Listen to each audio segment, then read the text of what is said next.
How to fix Roblox running slow on Android phone. Hello guys, in today's video I'm gonna show you how to fix Roblox running slow on Android phone. First open settings and then scroll down until you find here apps, and now click apps again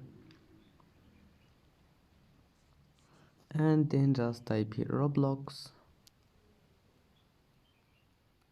click on it, and first go to permissions, allow all of those permissions here, and then go to storage and clear cache, and after that just go back to apps here, and not apps, I mean go back to battery, and first